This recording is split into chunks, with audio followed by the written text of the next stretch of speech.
jihar tawa za in leka canzan tsaro bai tuka tawa birnin adar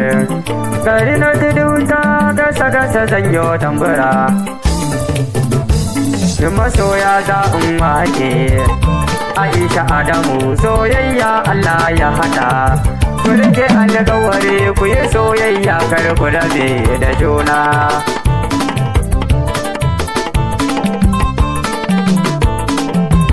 ya Adamu ka dace a lalle dole na yi faɗi ka samo Aisha mai haƙuri ga tarbiya mai ilimin addini da na boko su duka ta hana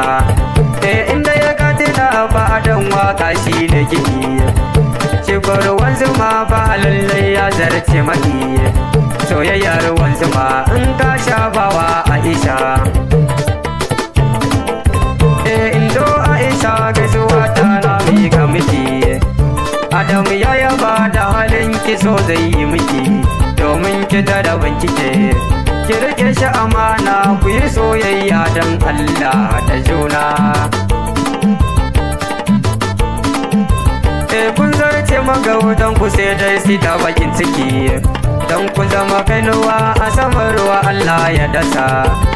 ba gado bane ya da ku balle a raba ku da juna kai dai Adamu ka saka ta a ranka na ce maka ka saka ta zuciya tun gabul na san kayo haka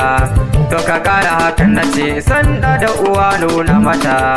ka yi mata tarairaya don Allah karka yi gajiya Aisha kin zarce dukan yan mata kara fada nake ki yi wa Adamu soyayya karki yi gajiya ki rike shi amana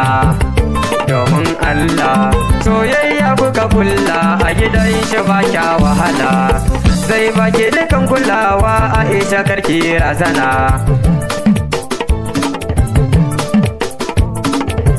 Aisha ga Adamu na ta san kiki sashi farin ciki fita kwayan suna inda kuma ai wata rana amaryar Adamu inda rai da ki bashi ruwa ya sha domin ya kore mai kishi ki yi mishi marhaban ki ta mishi barka da zuwa masoyin raina zai ji yau daɗi a rai shakan zai sashi farin ciki sosai